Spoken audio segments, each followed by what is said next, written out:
আপনারা রুমের ভিতরে ঢুকতেছেন। এই এই হোটেল দেই দাদা ফেলো এই এই এই আরে কেন আপনারা? এই সামনে এই এই আপনার সামনে কি তোরা হোটেলে খাই কে তোর কি তোকে সম্পর্ক কি আমার স্বামী স্ত্রী। কে স্বামী স্ত্রী কি প্রমাণ আছে স্বামী স্ত্রী এই কোনো ক্যামেরা বন্ধ হবে না। আরে কি বড় ভাই?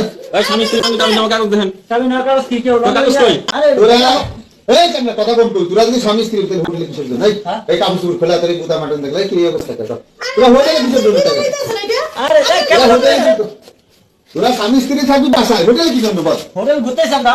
হোটেলে ঘুরতে এসে তোর বুতা মাটন সাই কি অবস্থা এই তোর অবস্থা কে এই আরে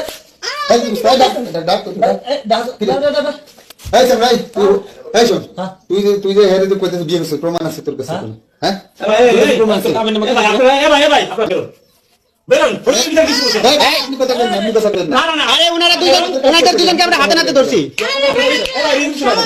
রিজু শুনে আসুন ভাই না না এই ম্যানেজার সাহেব আপনি চুপ করেন। এই যে এই শুনেন বন্ধ করেন। আচ্ছা আপনি ভাই বন্ধ করুন স্বামী স্ত্রী পরিচয় চোকা এই হোটেলে কি তোর এই অসামাজিক কার্যক্রম আমরা হাতে নাতে দেখছি যে ভিডিও ফুটেজ আছে হাতে নাতে তোরা জামাই বউ হলে তাহলে হোটেলে কি জন্য বল হোটেলে আমরা ঘুরতে আসছি এই তোদের কারণে হোটেলের এই বদনাম হয় হোটেল মালিকের বদনাম হয় তোরা হাতে নাতেই ধরলাম তাহলে হোটেলে কেন তোরা ভাই আমাকে ব্যবসা নষ্ট করেন না ভাই জান আপনি জান আমরা আমাদের কাজ করতে দেন আপনি জান এই এই ভাই আপনি বাসা কোথায়?